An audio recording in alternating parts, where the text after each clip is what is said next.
Readers Entertainment Radio presents Booklights with your host, author Lisa Kessler. Booklights, where we're shining a light on good books. Hello, everyone. It's Monday. It's a whole new week, and we're almost halfway through November. What is happening? I just don't even know what time is anymore. But I'm so glad that you guys are here because today we have an amazing thriller author on who is also a doctor. So you can imagine her medical thrillers are going to keep you on the edge of your seat. She knows all the secrets. She doesn't have to do research like me where I'm emailing doctors going, would this kill someone? But if you haven't met or read Melissa Yee yet, you are in for a big treat. I'm going to read her bio here so you can get to know her, and then we're going to talk all about medicine and bad guys, so I can't wait. So Melissa Yee could slice your throat and then sew it back up again legally because she's an emergency doctor.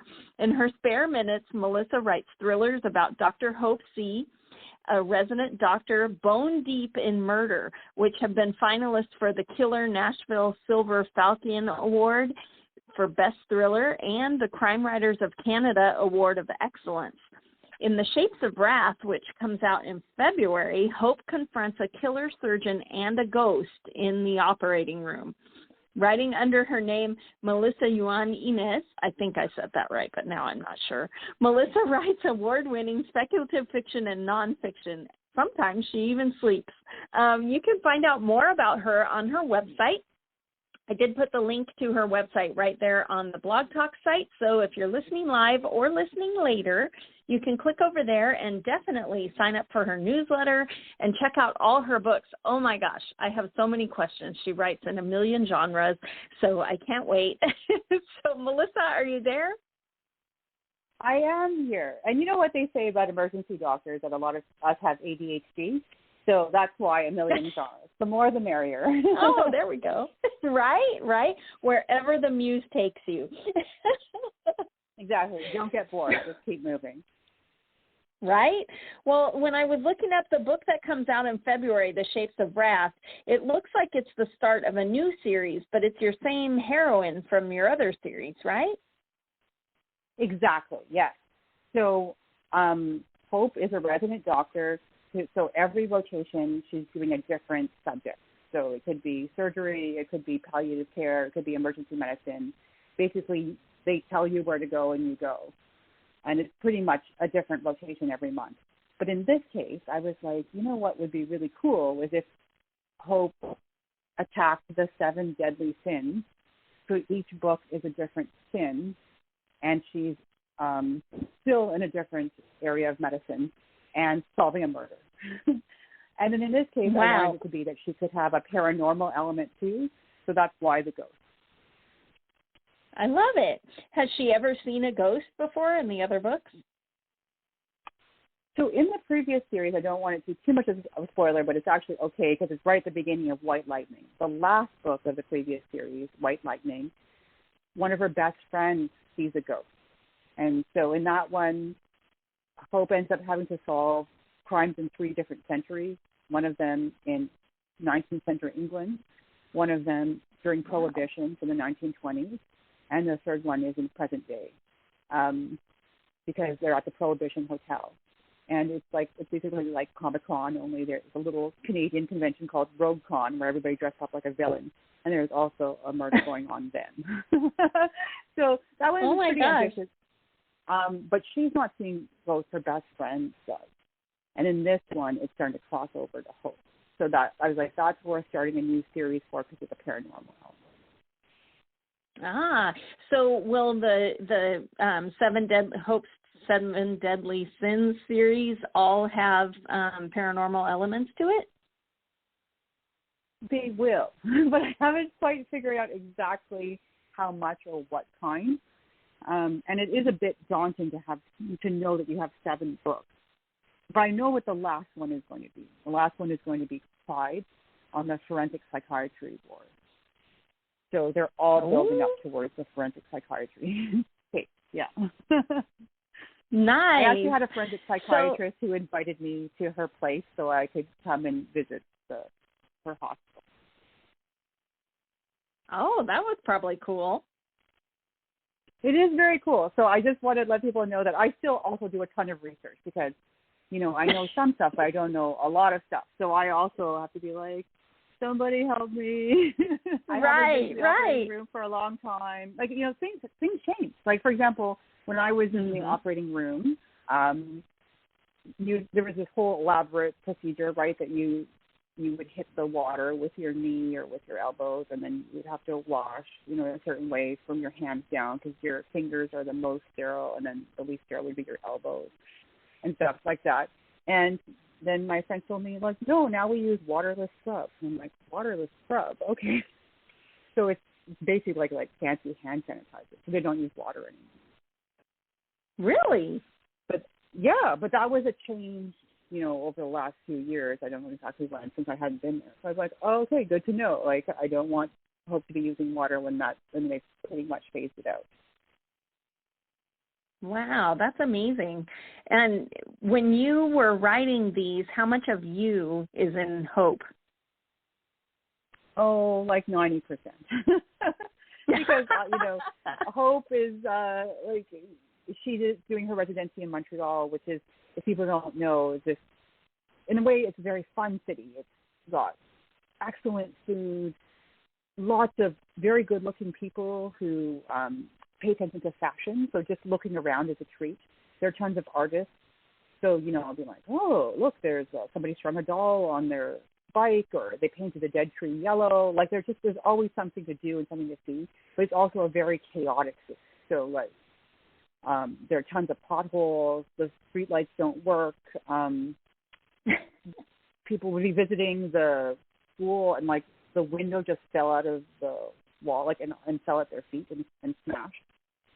So you can imagine in the hospital, like, you know, I'd be I'm on call running down the stairs, and I'm like, oh, part of the plaster of the wall fell off in the middle of the stairs. So I'm like, okay, I just have to run. I just run around it, you know, like, just everything was broken. Wow. So I was just like, this is pretty wild. So I did set my series there. And are you from Montreal? Lots of problems. No, I'm from Ottawa. It's only about 2 hours away, and that's the national capital of Canada. But it's very different. You know, so my friends, for example, they're like, oh, when I go to Ottawa, you know, there's a place to park. You know, the parking spaces are outlined on the road. You know, it's marked how long do you need to pay. You know, I don't need to, like in Montreal, just to give you another example, once my husband and I went with our baby girl to see, you know, the Terracotta Warriors. So someone came all the way from China. I'm like, okay, I've always wanted to see them perfect. Like, they're right in Montreal. Let's go. It's about an hour away from us because we live in the country. Mm-hmm. And so he's like, okay, great. So, you know, we brought her in her little car seat. She had slept the whole way. She slept while we were in the museum. I'm like, all right. My husband's dragging me around the car seat, which is super heavy, you know. And we went out to lunch and everything. Now we're ready to go home. We have to go at a certain time because there's tons of traffic. And my husband's already exhausted from carrying the car seat around and pulled out his shoulder. Our car is missing. What? And he's extremely well oriented. He's an engineer. Like, he always knows the streets and everything. I'm like more just like, oh, I think I parked here. But right, like, we both were like, we parked here and our car is missing. So I oh my gosh! We have to get back. Our son is in daycare in another, like, you know, we're technically in a neighboring province, so we have to get there to pick him up. Right. And we don't have a vehicle, and we have our baby who's of course starting to wake up now. And so we wandered around, and I was like, I guess I'll call the police. I guess somebody stole our car. And he started walking around, and then he found it. They had towed our car. They wanted to do snow removal. So just without warning, they towed our car and put it on a different street. Oh, my gosh. And gosh. they gave us a ticket. They ticketed us and for towing us without warning. That's wow. a very Montreal thing. So I wrote back to them an angry thing, you know, when they wanted to pay, and they sent it back to me in French saying, pay the ticket. And so we were going to have to go to court to fight it. Back in Quebec, you have to drive back to Montreal to fight the ticket. And my husband was like, no, he just paid it. But it was like the worst experience. And his shoulder hurt for months afterwards. So it was bad news all around. His shoulder's okay now. But that's good. That sort of thing happens all the time. Like, so you love this city, but you also hate this city because it's always like there are always things going wrong. And when you try to complain about it, nobody cares. So it's the perfect place to set up murders. Murders all around. All the murder. All of the murders, like really, like you know, just another like little story that if you try to get your license in Quebec is also the province of Quebec is also very difficult. They set up a lot of barriers. You have to pass the French test. So there are Americans who come and they want to practice in Quebec. They've already moved themselves and their families. You know, they're ready. They pass the academic test, but they cannot pass the French test. So they're trying and trying. They're writing it over and over again, and they can't pass it. So they'll be like, no, go back to Florida or whatever. You know, they'll just kick out doctors because they're like, nah. And oh my for God. myself, like I had trouble too. Like I was like, well, I can't. They gave me a date for the French test, and I speak good French. I've been in French immersion since I was like 3 or 4. So I can speak that. So I'm like, okay, no problem. You can send me for the French test. And they're like, okay, here's the date. And I was like, oh, well, I'm actually working in an emergency room in Ontario, like 5 hours away, so I won't be able to do the French test. And they're like, oh, too bad. I'm like, well, I need another date. And they're like, no. And I said, well, I'm starting work in Quebec, and I'm already on the schedule, so I need to have the test. You know, I have like 1 or 2 weeks to do the test before I start work. And they're expecting me to come. And they're just like, well, we gave you a date, so that's too bad. And I'm like, oh really, my gosh. You don't want a doctor in the emergency room because you don't want to give a date? And we went back and forth, of course in French. You know, if you couldn't speak French, you'd be really scuppered for this part. And then finally they were like, well, we do have one spot, but there's no way you can do it because you live in Ontario, which is a neighboring province. And I was like, give me the date, and I will be there. And I was. And I passed the French test. So I was able to work in Quebec, but they threw up tons of barriers. And when you complain about it, they just say, well, we did our job. And the thing is, your taxes are going to that bureaucracy. Anybody who's tried to do stuff in France, there's just this huge tradition of bureaucracy that they just throw up lots of roadblocks. And you think, you know, your healthcare system is having trouble here. Don't you want more doctors and nurses and stuff to keep propping you up? And the answer is only if they can speak French. No, only if they can speak French. That's right. And not only speak, but you have to write it. You have to write beautiful French letters, like with lots of accolades and that sort of thing. Like it's a whole thing. Yes. Has that made it into any of your books? It has not actually. Hope hasn't graduated yet. It's not an issue for her. She's still doing her training. Although sometimes people are like, wow, because there are 9 books in the first series, so they're just like, she's still in first year? Like, yes, just so many murders in her first year, because they're 12 months, of course. So she could technically have more still in her first year. Yeah, she's not quite finished her first year. She's the first one of the series. So yeah, there you go. She's still going. So by the end, you know, want to become an accountant or something. Yeah, she might just realize this is too much. Plus the ghosts and everything. She has a pretty tough life. Right. That's a tough resident. Maybe the universe is telling you something. That's true. Although I have to say, the other thing that I do play with in this series, and the part that's not like me, is that she has a love triangle. She has 2 guys competing for her attention. So even if she was an accountant, she would still have to balance the love part of it. Oh, I've been with the same guys since high school. I know, but I do have to, which means I have even more fun writing the love triangle. Like one of my friends said, oh, I love that you have an Asian girl who has 2 guys. And I was like, right? Exactly. Yeah. that has 2 guys chasing after. I'm like, yes, it makes it even more perfect. Hope's just like, it's raining men. You know, just like she was like, I had this 2-year dry spell where I didn't see anybody, and now I have too many guys. And I'm like, that's just the way, baby. That's just comes in droves. Such a problem. Mm-hmm. So I wanted to ask you, our listeners are always interested in, your writing journey, that how you went to get published, and yours is probably really interesting since you're a doctor. What made you decide to be an author, and how did it work for you to actually see your books published? Okay, so that's a great question. For me, I always wanted to write. I'm sure that lots of your listeners are like that too. Like I felt this calling. I love books. My parents actually wanted my brother to learn Taekwondo so people didn't beat him up. And at the time, there was only one studio on the other side of Ottawa. So they would drive him to Nepean, and they would drop me off at the library 3 days a week. So just me and books. And I loved it. I just sit there and read all the time. But we moved to Germany when I was 10, to Frankfurt. My mom really wanted to explore Europe, and so my dad switched over to the international side of the company. And my brother and I didn't really want to move, but we didn't get a vote, so we just plopped into Frankfurt, and we were seeing castles every weekend.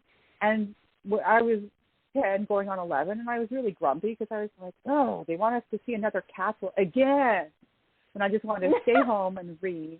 If I could just have gone to McDonald's at the most, I would have been happy. Seriously, that's what I was like. But I would go, but in an unhappy way. Yes, and then fine. The sad thing was that there weren't so many libraries there. There weren't so many English libraries. The school had a library, but if you remember what it's like when you're in school, like the people they actually noticed when you borrow a lot of books. So they would be like, oh, it's Melissa again. Oh, gosh, how many books do you read a day? And stuff. Like, there was no privacy to it, and I was just like, oh, I just wanted to read, So that was when I started writing a lot. Like, I was like, well, I'm just going to have to make my own stuff up. In addition to still reading, I also started writing. And then we moved back to Ottawa when I was going into grade 8. And I stopped writing so much. I just started reading again. But it was still there at the back of my mind. But actually, there's a tip for you. If you get the writing bug, keep going. Because actually then, when I started writing again, was after high school. It was hard to find a job. And my then boyfriend, who's now my husband, was like, why don't you write? You've always wanted to write. Now you can. And I was like, oh, my God. Like, my parents would kill me because, like, not working and earning money and writing, that is madness. So I was very nervous, but I did mention it, and I was just like, I want to write this summer. My dad was driving, and my mom was in the passenger seat, and I was just in the back seat, and so I just pulled the back of their heads, and they groaned, but they didn't tell me I couldn't do it. So I was like, okay, now I've got to write. And then I felt like I forgot how. I went and I bought a bunch of books. Yeah, I was just like, okay, what do I do? So I did start writing, but more slowly and more self-conscious about it. And I'm just like, is this any good? And the answer is, of course, it probably wasn't. But, you just have to, instead of judging yourself, you just need to get it out there because practice does, it's not perfect, makes you better. Keep going. And one book that did help me that my university professor, Dr. Bauer-Brandt, had recommended was Writing Down the Bone by Natalie Goldberg. And that I found really freeing for some reason. The way it really spoke to me. She talks about stuff like fighting the tofu, for example, which means like you're battling, I guess in my case it would be like being self-conscious and feeling guilty about not working and earning money or whatever. She called it fighting the tofu, which is, she took quotes from Zen. And I was like, that's right, I'm fighting a lot of tofu, actually. Or her Zen teacher, like she told him, I'm afraid of loneliness. I'm afraid I'm not going to find anybody. I'm going to be alone for the rest of my life. And he was like, so it's just loneliness. And I was like, yeah, you're right. It is just loneliness. Oh, and one last story from that one, which was that she said that she went over to somebody's house before they went to the movies, and the roommate was making brownies. And the whole movie, all she could think about was the brownies. And then after the movie, her friend's like, okay, let's go do this. And she was like, and she made a quick excuse to go back to their place so that she could try the brownies. And I could so relate because I love food so much. So all those things that it really made it easier for me to write. And then I was able to slowly get better, because the thing is, it's also super discouraging to be a writer and send stuff out. Lots of rejection. To editors. So much rejection. And especially when you're good at school, you know, I was like, I can do school and I can get an A, or I could write stories and get rejected. So even though I really wanted to write and felt so stubborn about it, I just was like, it's so tough to get out there and do it. But I still did it. Oh, just by the way, the other thing was annoying, like it was on paper, like, and they want to send it back. I would send it back to my parents' house because I would be moving every 8 months because of school or whatever. And then my parents would get the rejection letters. It just adds on to the next level of humiliation. So were you already through residency and everything by the time you finally got published? No, so there are two happy things that happened during med school. So I got my first acceptance for a short story in med school. And a short story and a poem. So that felt amazing. You know, like I was accepted to medical school before I got my first acceptance for writing. Although that might not happen now because med school is getting harder and harder to get in. And then the other thing is that one of the pivotal things is that I was a winner in Writers of the Future, which is a contest that's open internationally, because for the non-Americans, it's tough. A lot of the contests are only open to the U.S. And there's no entrance fee, and the winner for each quarter gets $1,000, and then it's $750, and then it's $500. So for the first, second, and third. Wow. So you get paid relatively a lot of money for a short story. It is funded by the estate of L. Ron Hubbard. So you have to be okay with taking Scientology money, which I personally decided I would take the Scientology money, and it was better off going to me than to brainwashing people. Right. And then they will pay you they will pay your flight and for a week's stay at for writing. They'll teach you writing for a week in LA. Wow. So I was like, I'm going to be like, I got it at the end of medical school, and I knew I was going to be starting my residency, and I was like, I don't care what I'm doing, like, because you get matched anywhere across the country. It's the same as States too. You don't know where you're going to end up being or what you're going to end up studying, unless I don't care what's going on. I'm going to those concepts, and I did. I'm like, yeah, I'm going to be gone for a week. Wow, so that's amazing. That was good. Yeah, is that and what I've learned since then is it's not only the contest and the money and whatever, it's also the people that you meet at the same time. Like you're going to be with your peers. And for me, I realized I had some hang-ups for writing. So like they pair you with someone, they call you your twin. So I would say to him, I'm like, there's a book I want to buy at the used bookstore across the street, but it costs $18, and I don't know if I can spend that. And it's 18 American. It's like an extra for Canadians. And he's like, do you think that you would get $18 worth out of it? And I'm like, yes. He said, then you should buy. And of course, it's very logical, right?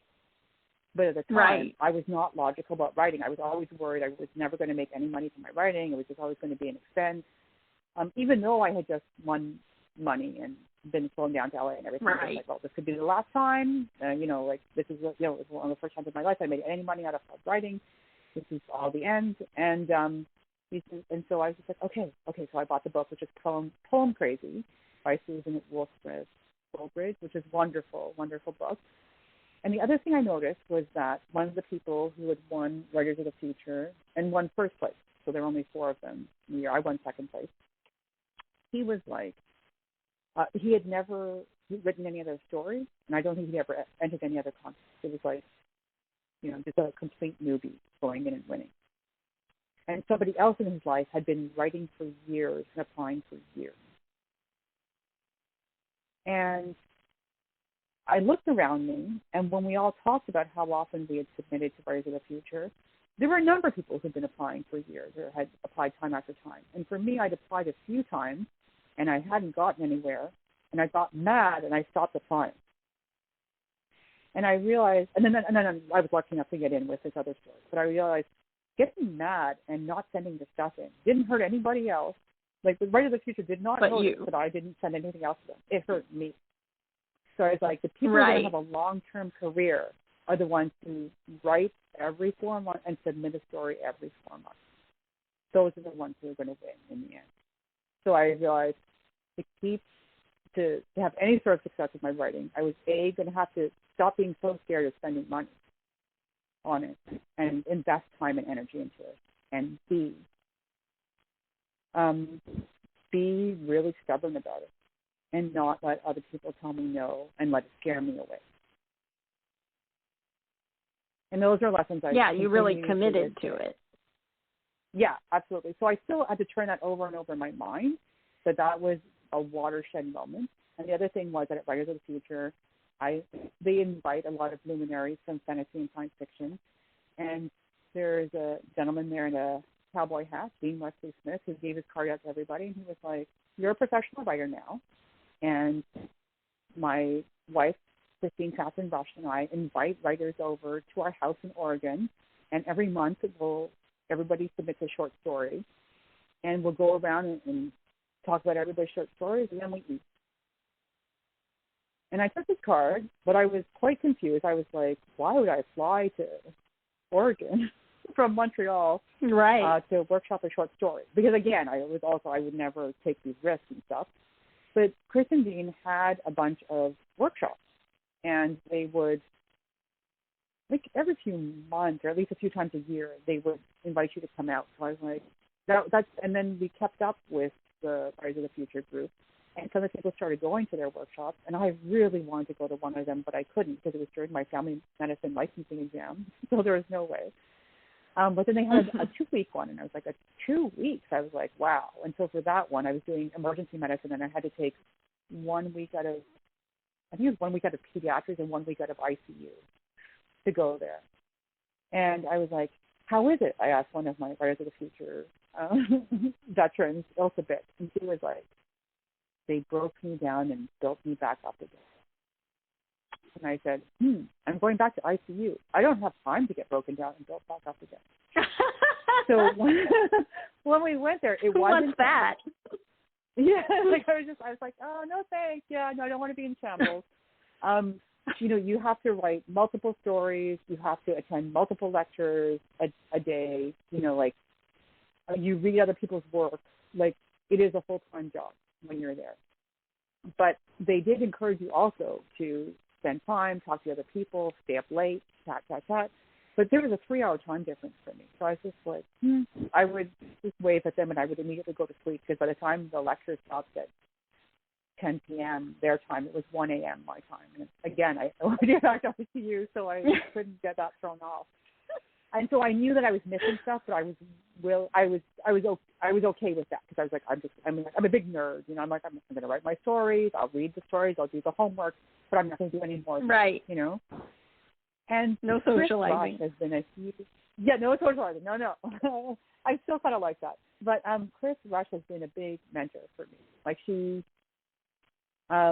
taught me a lot, and she wouldn't even say that much. But then it would just stay with me. And sometimes I wouldn't even understand what she was saying. Like, I've continued to take courses with them.